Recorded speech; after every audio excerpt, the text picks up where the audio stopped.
عن ابن مسعود رضي الله عنه قال قال رسول الله صلى الله عليه وسلم لا يحل دم امرئ مسلم إلا بإحدى ثلاث: الثيب الزاني، والنفس بالنفس، والتارك لدينه المفارق للجماعة.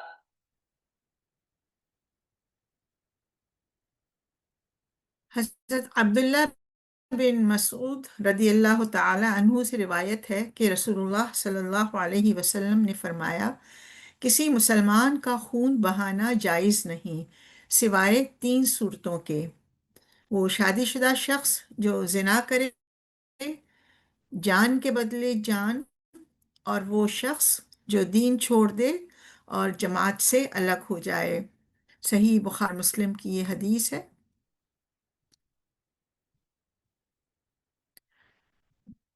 اس پر انشاءاللہ تعالی ہم غور و فکر کرنے سے پہلے آئیے آج ان حدیث کے راوی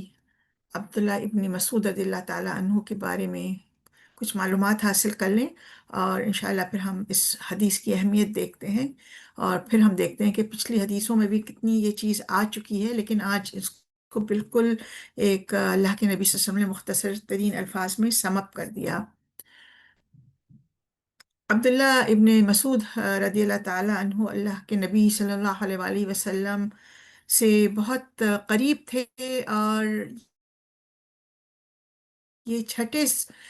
ہیں جنہوں نے اسلام کو قبول کیا، اور اس وقت بھی ان کی عمر سے 22 سال کی تھی۔ آپ رضی اللہ تعالیٰ عنہ کی ملاقات حضور اکرم صلی اللہ علیہ وآلہ وسلم اور ابو بکر صدیق رضی اللہ تعالیٰ عنہ سے چھوٹی سی عمر میں ہوئی، جب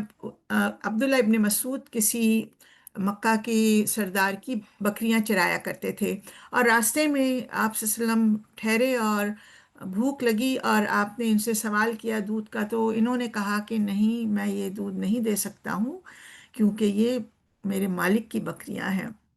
آپ صلی اللہ علیہ وسلم اس سوال پر بہت خوش ہوئے، اور عبداللہ ابن مسعود کو بھی بڑا اچھا لگا، اور روایات میں آتا ہے کہ پھر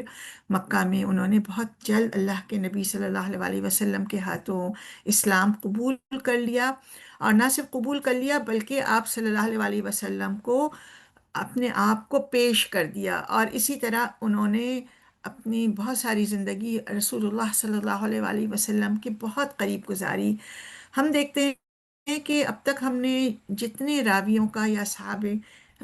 رسول اللہ صلی اللہ علیہ وسلم کے بارے میں پڑھا، ان میں زیادہ تر بہت چھوٹی عمر کے ہیں۔ عبداللہ ابن عمر ہم نے دیکھا، انس بن مالک ہم نے دیکھا، اور اب عبداللہ ابن مسعود بھی آپ دیکھیے کہ 22 سال کی عمر میں آپ نے اسلام قبول کیا، اور مکہ میں ہی مکی دور میں ہی۔ تو اس لحاظ سے آپ صلی اللہ علیہ وآلہ وسلم کے ساتھ اتنا وہ رہے ہیں کہ انہوں نے رسول صلی اللہ علیہ وسلم کے ساتھ تمام چیزوں میں شرکت کی۔ وہ سب سے زیادہ ان کی جو اسٹرینتھ آتی ہے کہ ان کو تمام لوگوں میں سب سے زیادہ آیات نزول کا پتہ ہے کہ کس موقع پر فلاں آیت نازل ہوئی، یعنی اگر کسی کو کانٹیکسٹ میں دیکھنا ہو تو وہ عبداللہ ابن مسعود رضی اللہ تعالیٰ عنہ سے جا کر پوچھتے تھے۔ اور ہمت اور جرت یہ کہ ایک مرتبہ صحابہ کرام نے کہا کہ اب تک ہم نے علی الاعلان قرآن کی تلاوت نہیں کی ہے، اور انہوں نے ہمت کی۔ ایک حضرت عمر رضی اللہ تعالیٰ عنہ کا تو بعد میں آتا ہے، جو اسلام لانے کے بہت عرصے کے بعد، اور یہ انہوں نے ان کا آتا ہے کہ آپ صلی اللہ علیہ وسلم یہ اسلام لے کر آئے، اور اس مسلمانوں کی اس بات پر وہ خانہ کعبہ کے پاس گئے، اور وہاں سرداروں کی میٹنگ ہو رہی تھی، اور وہاں انہوں نے حرم میں سورۃ الرحمن کا مطالعہ کرنا شروع کر دیا، اور اس وقت ان کو بہت مارا پیٹا بھی گیا، لیکن وہ ایک ایسے بہادر اور دلیر مسلمان تھے کہ آپ صلی اللہ علیہ وآلہ وسلم کے لیے جان دینے والے لوگوں میں تھے۔ اور اسی طرح سب سے پہلے ہجرت کرنے والوں میں آپ کا نام آتا ہے۔ ہجرت حبشہ آپ کی حصے میں آئی، ہجرت مدینہ جو ہے یثرب، جب اللہ کے نبی صلی اللہ علیہ وسلم گئے ہیں، آپ رضی اللہ تعالیٰ عنہ نے وہاں بھی ہجرت فرمائی، اور ان سے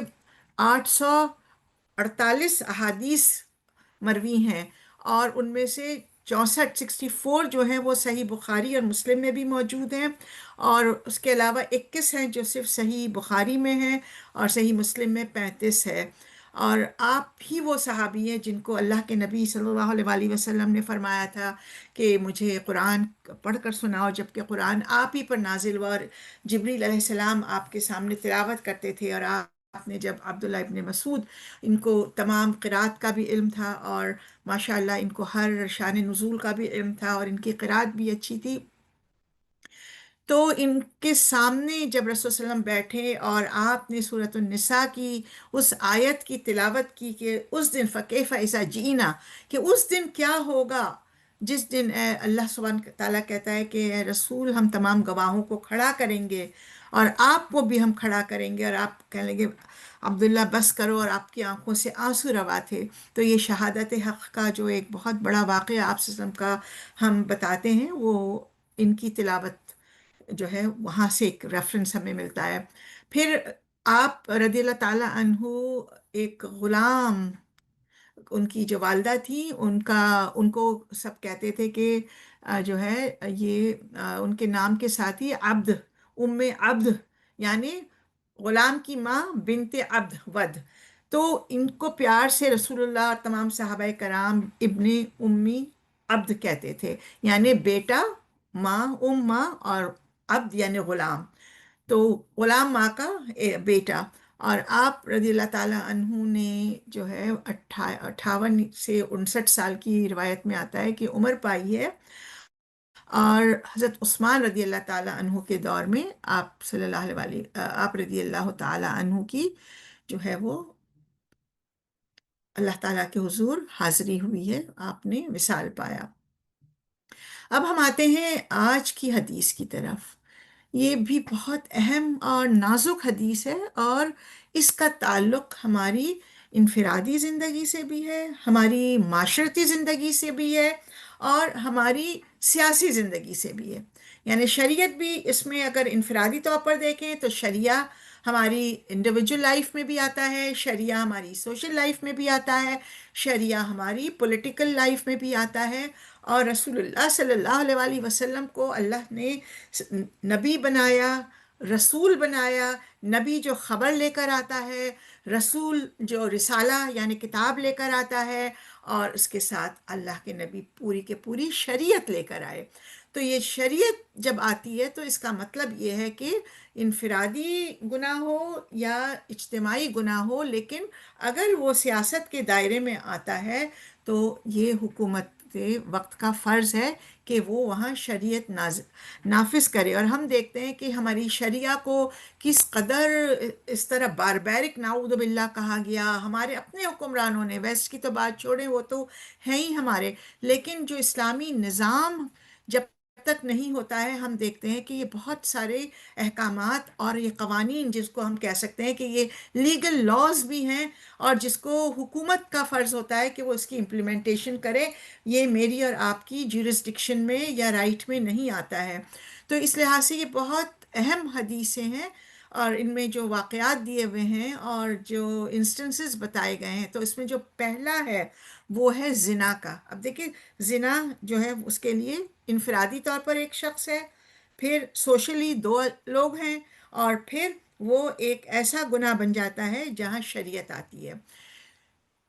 تو یہاں جو کہا ہے کہ 3 اشخاص کے علاوہ کسی کی جان لینا جائز نہیں، اور ہم نے پچھلی دفعہ بھی دیکھا تھا کہ مقاصد شریعہ جو ہیں ان کے اندر یہ ہے کہ مسلمان کی حرمت ہے، مسلمان کی عزت ہے، مسلمان کا خون ہے، مسلمان کی دولت ہے، مسلمان کی لینیج ہے، مسلمان کا آنر ہے، یہ تمام چیزیں جو ہیں اس کو کمانے کا حق ہے، یہ ایک ہر انسان کا حق ہے۔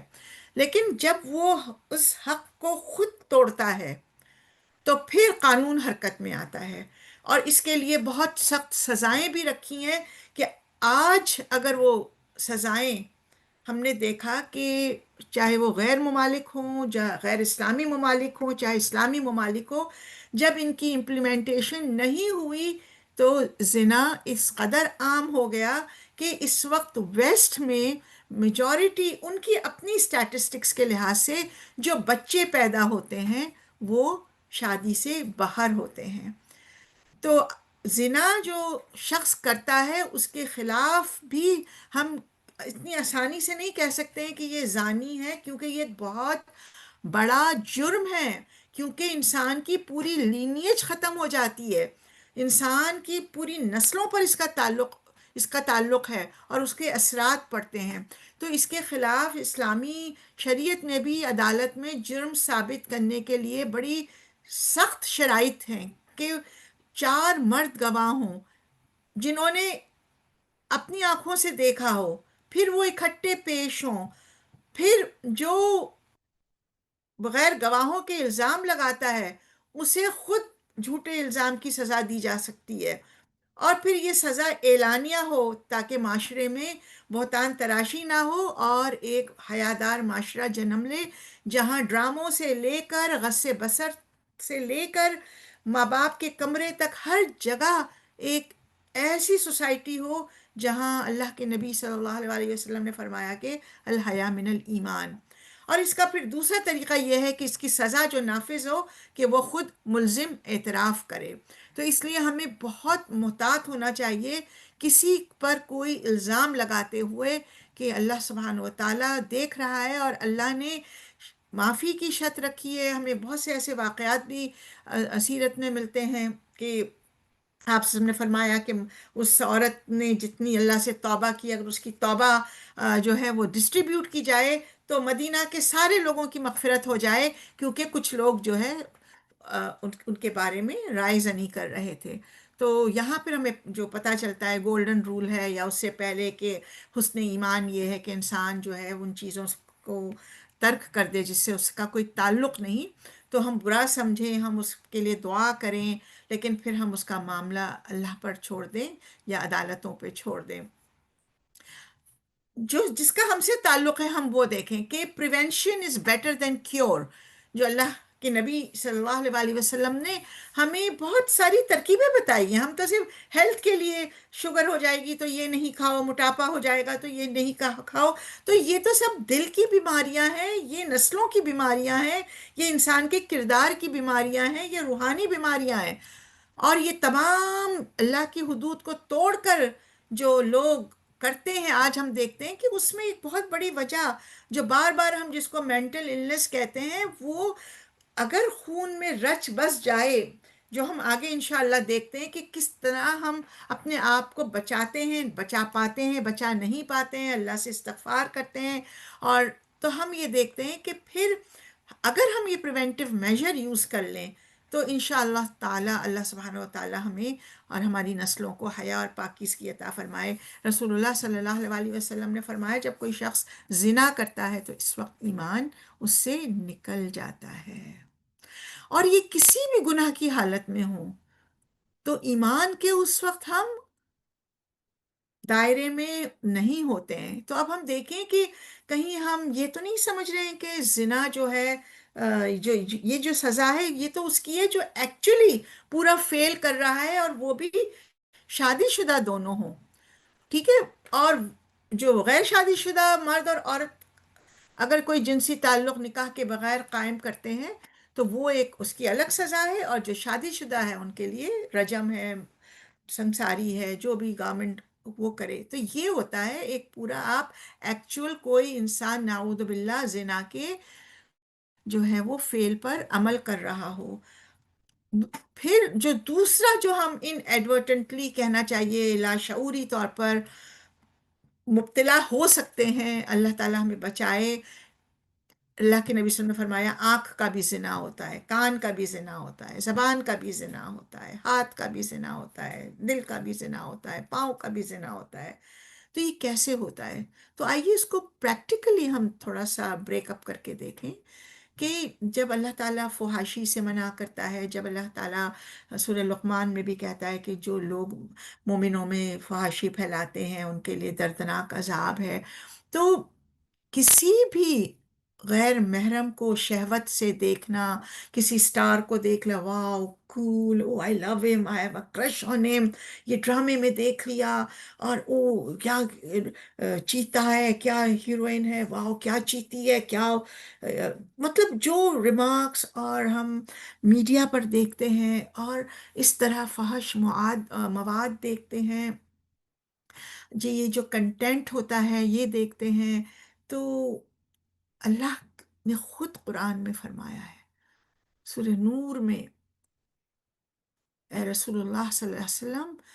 ان مومن مردوں کو، اور اس کی اگلی آیت کا حصہ ہے بعد میں عورتوں دونوں کو،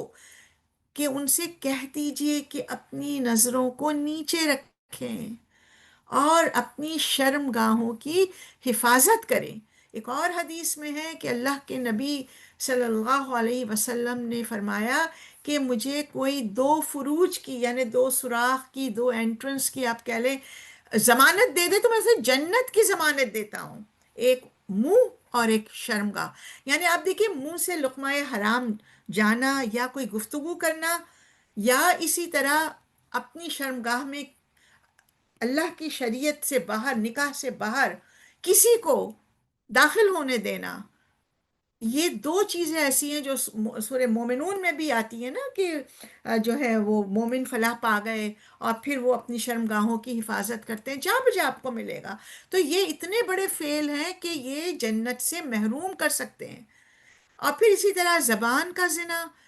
فوش گفتگو کرنا، چھیڑ چھاڑ کرنا۔ اچھا، اکثر شادی بیاہ میں بھی بہت سی چیزیں کچھ تو ہوتی ہیں وہ خود ہم اس کو فلٹر کر سکتے ہیں کہ ایک مذاق ہوتا ہے، لیکن شہوت انگیز باتیں، ڈائریکٹ گندی سیکشل باتیں، اور شہوت انگیز بات کرنا، کہ کسی اور ایسے مواد پڑھنا ایون، یا کچھ سننا، اور پھر جو ہے وہ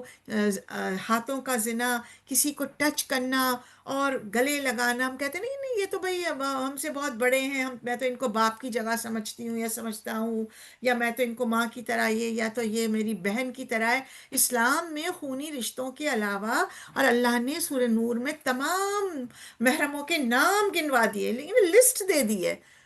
اس کے بعد جو کچھ ہے، اگر ہم کہیں کہ بھئی پردہ آنکھوں کا ہوتا ہے،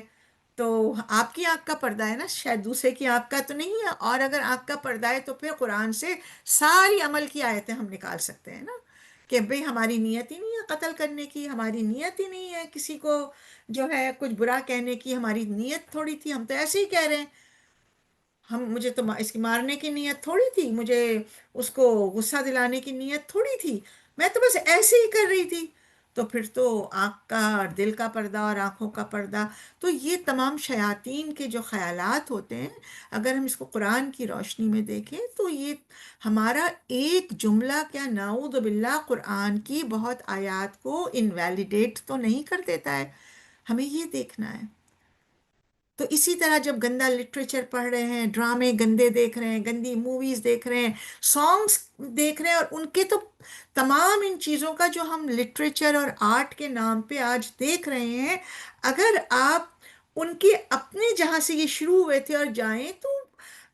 وہ جس کلچر کو پروموٹ کرنا چاہتے ہیں وہ خود بتاتے ہیں کہ وہ اس میں یہ چیزیں ایڈ کرتے ہیں۔ مثلا جب پاپ کا اور راک کا کلچر سکسٹیز میں شروع ہوا، تو وہاں آپ دیکھیے کہ اس میں کوکین کی بات آ گئی، اس میں ڈرگس کی بات آ گئی۔ اس کے بعد جب انڈیا میں موویز شروع ہوئی اور ان کو اللیجیٹمیٹ سیکس کو اور ان تمام حرام کاریوں کو جائز کرنا تھا، تو انہوں نے پہلی فلم بنائی، اور اس فلم میں جب انہوں نے دکھایا کہ فلاں خاتون ہے اور وہ شادی سے باہر بچہ ہو جاتا ہے ان کو، اور پھر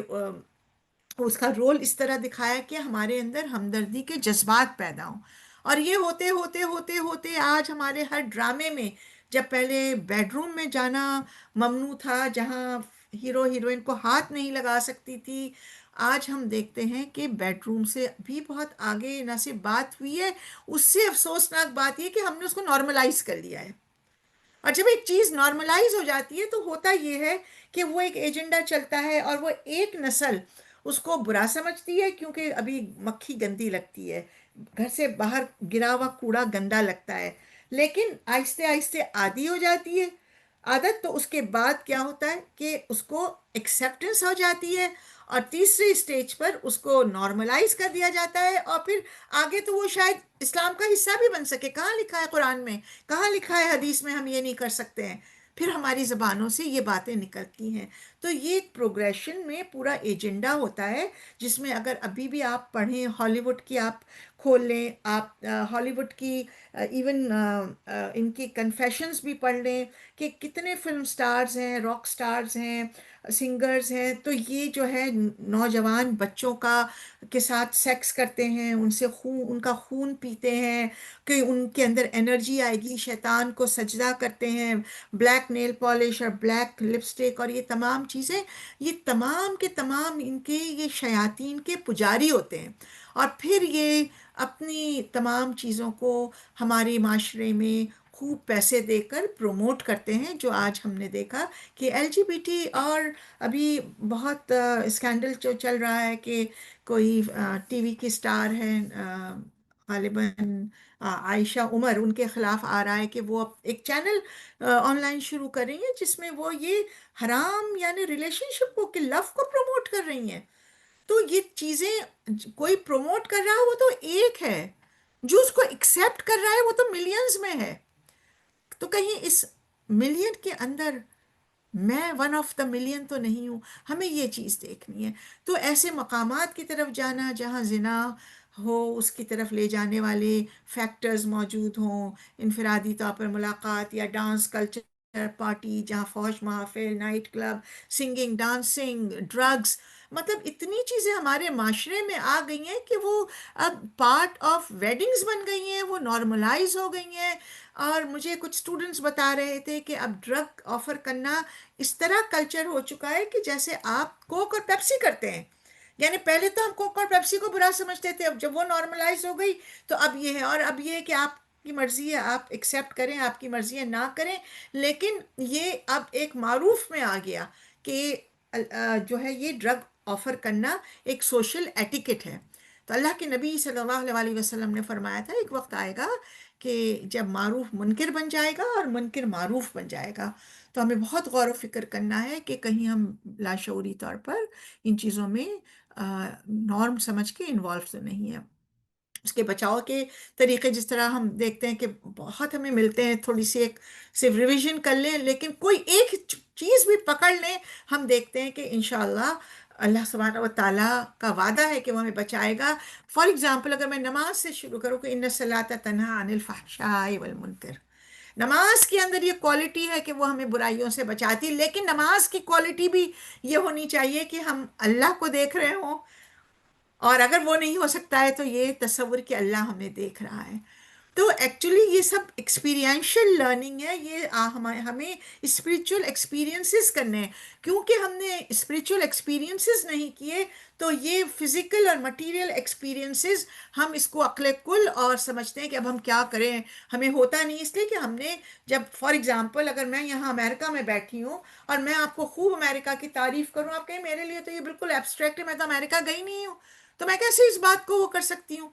لیکن جب آپ آئیں گی تو آپ دیکھیں گی، اسی طرح جو عمرے پہ نہیں گیا اور اس نے خانہ کعبہ کو نہیں دیکھا، وہ کبھی بھی نہیں تصور کر سکتا ہے کہ خانہ کعبہ کے پاس کیا پازیٹیو انرجی ہے، کہ وہاں ہر انسان اپنی پازیٹیو انرجی لے کر آ رہا ہے، اپنی گندگی کو نکال کے لا رہا ہے، تو اسی لیے وہاں ایک خوبصورت ماحول جو ہماری روحانیت کو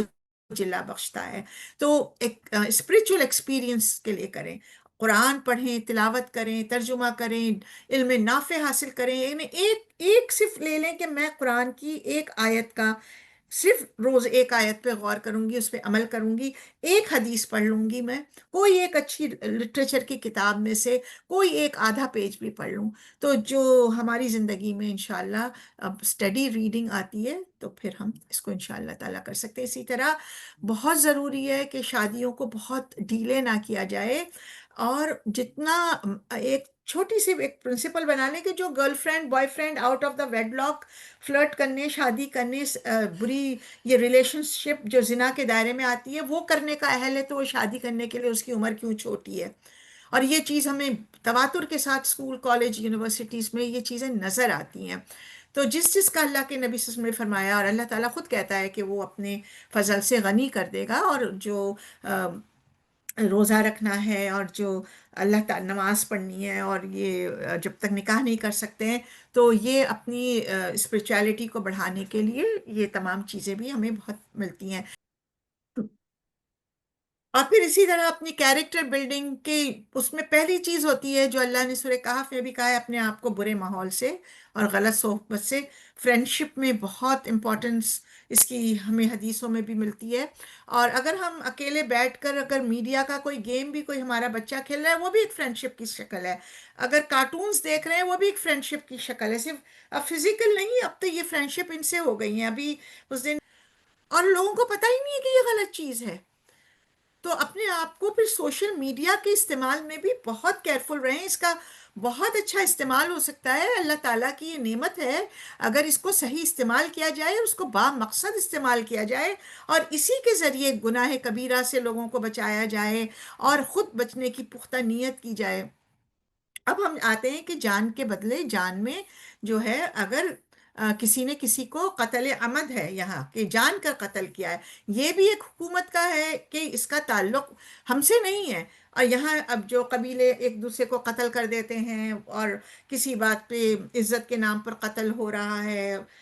کن کن ناموں پر ہم سب ان چیزوں کو جانتے ہیں۔ تو یہ تمام چیزیں جو ہوتی ہیں، یہ ایک اسلامی شرعی نظام کے اندر ہوتی ہیں، نہ کہ ذاتی انتقام یا فردی جذبات سے۔ تو اللہ تعالیٰ سے دعا ہے کہ اللہ تعالیٰ ہمارے معاشرے کو اس طرح بنا دے کہ انسان اپنے جذبات پر قابو رکھے، اور اگر اس طرح کی ہو تو شریعت وہ ہو جو فیصلہ کرے، پھر لوگ اس کو مانیں۔ تو آپ صلی اللہ علیہ وسلم کی زندگی بھی ہم دیکھتے ہیں کہ آپ صلی اللہ علیہ وسلم صرف رسول نبی نہیں تھے، بلکہ آپ سربراہ تھے، آپ جج تھے، آپ ریلیجس گائیڈنس بھی دیتے تھے، آپ سوشل گائیڈنس بھی دیتے تھے۔ تو جو رسول صلی اللہ علیہ وسلم نے فرمایا وہ ایک لا ہے۔ تو یہ ہر فرد کی زندگی پر، جو اگر وہ قانون جس کا تعلق حکومت کی سطح پر یا جو ہے وہ علماء کی سطح پر لاگو ہوتا ہے، وہ میرے اور آپ کے اوپر نہیں ہوتا ہے کہ میں قانون کو اپنے ہاتھ میں لے لوں۔ یہ بھی ایک رجحان ہے جو ہمارے معاشرے میں بہت زیادہ رائج ہو چکا ہے۔ تو ہمیں اس بات کی کوشش کرنی چاہیے کہ ہمارا ریاست کا نظام جو ہے وہ شرعی اصول کے مطابق ہو، اور ہماری عدالتی کارروائیاں اس اصول کے مطابق ہو۔ اور it's a long way to go, ہم سب کو پتہ ہے جو اس وقت حالات ہیں۔ بہرحال یہ تعلیمات ہے جس کو ہمیں انشاءاللہ دیکھنا ہے۔ اسی کے اگر ہم دیکھیں کہ خودکشی بھی ایک طرح سے قتل عمد ہی ہو گیا، کیا جان بوجھ کر اپنی جان لے رہے ہیں۔ تو یہ کسی مسئلے کا حل نہیں ہے، اور یہ بھی ہمارے یہاں بہت ٹرینڈ ہے۔ ابھی پچھلے ہفتے ہم نے، آپ نے بھی پڑھا ہوگا کہ ایک نوجوان کوئی امپلائی نے کسی اسکول میں، اس نے خودکشی کر لی۔ ایک ڈاکٹر نے گٹر میں چھلانگ لگا دی، ینگ سی خوبصورت پیاری سی لڑکی، اس کو اتنا ابیوز ہوا۔ تو یہ مسائل کا خاتمہ نہیں، بلکہ یہ ہمیں مسلمان ایک تباہی کا آغاز ہے، اور ہم وہی مینٹل النس کہتے ہیں، ہمیں اس سے نکلنا ہوگا۔ ہمیں یہ دیکھنا ہوگا کہ اگر ہم اسپریچولی اپنے آپ کو اللہ سے جوڑتے ہیں تو اسلام زندگی کی حرمت سکھاتا ہے۔ وہ تو یعنی اگر میں نے بھی اپنی جان کو ناحق نعوذ باللہ لیا، تو میں نے پوری انسانیت کو قتل کیا۔ کسی اور کی جان کسی نے لی تو اس نے انسانیت کو قتل کیا۔ کسی ایک انسان کو بچایا تو اس نے پوری انسانیت کو بچایا۔ تو اس وقت ہمیں جتنی زیادہ ضرورت ہے کہ ہم اپنی فزیکل، ایموشنل، اسپریچول، مینٹل، یہ تمام اپنے دل کی جو ہے، وہ دل کے اندر ہی تمام یہ چیزیں بھی آ جاتی ہیں۔ اگر ہم اس کی صحت کو پہ فوکس کریں، تو غصہ ہو، دکھ ہو، الجھن ہو، تو اس کو ہم سمجھیں کہ یہ ہم انسان ہیں اور ہم ان تجربات سے گزرتے ہیں، لیکن اس کے لیے ہمیں کسی کی مدد کی ضرورت ہے، تو ضرور مدد لیں، اپنا علاج کروائیں، اب قرآن پڑھیں۔ اگر ایک میڈیکل مسئلہ ہو گیا ہے، کلینکل ڈپریشن ہے، کلینکل انگزائٹی ہے، کلینکلی سائیکالوجی کے لحاظ سے لگ رہا ہے کہ آپ اس خودکشی کا یا کوئی بھی اپنے معاشرے میں دیکھتے ہیں، تو آپ بہت ساری اس طرح فونز ہیں، تنظیم ہے کہ بات کریں۔ تو یہ جو گفتگو کا عمل ہے، اس کو ہمیں شروع کرنا ہے کہ ہم اپنے آپ کو یہ سمجھیں کہ ہم سب ولنریبل ہیں، کیونکہ ہم ایک انتہائی غیر فطری معاشرے میں اس وقت رہ رہے ہیں۔ اور اسی طرح جو ہے وہ، اگر اگر ہم جب مرتد کی طرف آتے ہیں تو وہ بھی کام جو ہے وہ ہمارا نہیں ہے کہ یہ مسلمان ہے یا نہیں، اس کو آگے ہم دیکھتے ہیں، بلکہ یہ بھی جو کام ہے یہ حکومت کا ہے۔ اور اس کے لیے کہ اگر ہم ڈپریشن میں ہوں، انگزائٹی میں ہوں، ہم اس کو مینٹل النس کہہ رہے کچھ کہہ رہے، بہت چھوٹی چھوٹی سی ترکیبیں، میں تو صرف آپ کو چند انشاءاللہ یہاں بتاتی ہوں کہ سب سے اچھی چیز ہے کہ رسول صلی اللہ علیہ وسلم نے بھی فرمایا نا کہ غصہ آئے، ٹھیک ہے تو وضو کر لیں، ٹھیک ہے نا، گہرے سانس لیں۔ اس لیے ایک سانس کیوں لیں؟ کیونکہ یہی سانس تو ہے جو اللہ نے ہمارے اندر جو کہا ہے کہ وہ نفخ تو فی ہی من روحی، کہ اللہ سبحانہ و تعالیٰ نے جو ہمیں فطرت پہ پیدا کیا، اور ہمارے اندر جب ہم خاموشی سے گہری سانس لیتے ہیں تو ہم اصل میں اپنی اس فطرت کو جو اللہ سبحانہ و تعالیٰ نے ہمارے اندر نفخ یعنی پھونکی، ہم اس کو اجاگر کرتے ہیں، اور اللہ کا نام لیں، خاموش رہیں، اس ماحول سے ہٹ جائیں، اور غصہ ہے اس کو قتل کرنے کو، اپنے آپ کو مارنے کا دل چاہ رہا ہے، اپنے آپ کو کہیں کہ take a break, I am bigger than my anger, I am bigger than my hatred, I am bigger, یہی تو خود ہی ہے۔ اپنے آپ کو جس کو اللہ نے تکریم دی اس کو کسی اور پہ سے نیچا نہیں سمجھنا۔ اب یہاں آپ کا اپنا غصہ، اپنا جذبہ کچھ ہو، پھر کسی سے بات کریں جس سے آپ سمجھتے ہیں کہ میں مشاورت کر سکتی ہوں۔ اپنی فیلنگز کو بہت زیادہ دبائیں نہیں، بچوں کو بھی سپریس نہ کریں۔ مردوں میں ہم دیکھتے ہیں کہ جب بچپن میں فیلنگ سپریس کی جاتی ہیں اور وہ دیکھتے ہیں کہ فیلنگز کو نکالنے کا ایک ہی ذریعہ ہے کہ انہوں نے اپنے معاشرے میں، اپنے گھروں میں مردوں کو دیکھا ہے وہ غصہ ہونا، دھاڑنا، مارنا، یہ کرنا، پھر وہ معاشرے میں نکلتے ہیں اور ہمیں وہاں وہی چیز نظر آتی ہے۔ تو ان کے لیے ہمیں ایک سیف سپیس، ایک طریقہ جو ہے وہ اپنی گھروں میں ماڈلنگ کرنی ہے۔ بحیثیت ماں ہم بہت پاورفل ہیں کہ لڑکے اور لڑکیوں دونوں کو ہم جو ہے یہ جذبات کو کنٹرول کرنا، ایکسپریس کرنا، اور معاملے کو ہینڈل کرنا سکھائیں۔ ورزش کریں، دعا کریں، کریٹو کام کریں۔ اللہ نے اتنی زیادہ ہماری خودی میں کریٹیوٹی رکھی ہے، اور غصہ آئے تو لکھ لیں، ڈائری بنا لیں، دعا کریں، شاعری کر لیں، کوشچنز لکھیں، why am I angry, what can I do, فلاں اینگر ہوا، اینگری ہوا تھا تو اس نے کیا کیا، اور لوگوں کو اتنی ڈپریشن ہے تو اس کی کیا وجہ ہے۔ تو جتنا بھی آپ سوچیں گی آپ کو ایک اسپیس ملے گا۔ اور پھر یہ کہ کبھی بھی اپنے آپ کو یہ نہ سمجھے کہ آئی ہیو گیون اپ۔ جب اللہ کہہ رہا ہے کہ اے نبی صلی اللہ علیہ وسلم میرے بندوں سے جنہوں نے اپنی جانوں پہ انتہائی ظلم کر لیا ہے،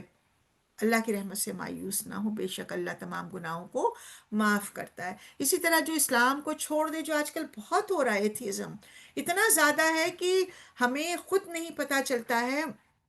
مجھے خود کئی یوتھ نے بتایا کہ آنٹی میری فلاں کلاس میں فلاں لڑکی ہے اور وہ ایتھیسٹ ہو چکی ہے، اور اس کی امی ابا بہت باشرح اور مسلمان ہیں اور بہت اچھے لوگ ہیں، لیکن ان کو کوئی علم نہیں ہے کہ ان کی بیٹی ایتھیسٹ ہو چکی ہے۔ اور اس طرح کی بہت مثالیں ہمارے معاشرے میں ہیں۔ تو ارد گرد نظر رکھیں اور خیال رکھیں کہ جو ایتھیسٹ ہو رہے ہیں ان میں کس چیز کی کمی ہے، یا ہم نے اپنی تربیت میں کیا کمی کی ہے۔ تو جو کوئی شخص اسلام اور اسلامی جماعت کو چھوڑ دیتا ہے اس پر یہ حد نافذ ہوتی ہے، لیکن یہ بھی ہے کہ اسلامی ریاست ہو۔ یہ نہیں ہے کہ میں نے کہہ دیا وہ کافر ہو گئی ہے چلو اس کی گردن کاٹ لو، نہیں، نہ، یہ الفیصلہ ہر فرد کا کام نہیں، اللہ سبحانہ و تعالیٰ نے پورے نظام بنا کر دیے ہیں۔ یہ بدقسمتی کی بات ہے کہ ہمارے پاس اسلامی نظام نہیں ہے، جبکہ یہ اللہ تعالیٰ کہتا ہے کہ یہ ان موتوں میں زندگی ہے، یعنی معاشرہ زندہ ہو جائے گا، ایک ہیلدی معاشرہ ہوگا۔ Rate of divorce, rate of murder, rate of suicide, rate of depression, یہ سب کچھ کم ہو جائے گا۔ اور ہم دیکھتے ہیں یہ سب کچھ بڑھ گیا ہے۔ تو پھر ہم دیکھتے ہیں کہ جب معروف منکر اور منکر معروف ہو گیا تو کیا ہوگا؟ تو پھر اللہ تعالیٰ سے اس کے لیے بھی دعا کرنی ہے کہ ہم ان خطرناک چیزوں میں اس طرح نہ پڑھیں کہ کسی کو کچھ کہیں، بلکہ ان کے لیے ایجوکیشنل پروگرامز اور پھر ان کو گائیڈ کریں۔ اللہ ہماری حفاظت فرما، ہمارے آگے سے، ہمارے پیچھے سے، ہمارے دائیں سے، ہمارے بائیں سے، ہمارے اوپر سے، اور تیری عظمت کے ذریعے نیچے سے آنے والے حملوں سے ہم سب آپ کی پناہ میں آتے ہیں۔ آخر دعوانا الحمد للہ رب العالمین۔ السلام علیکم ورحمۃ اللہ وبرکاتہ۔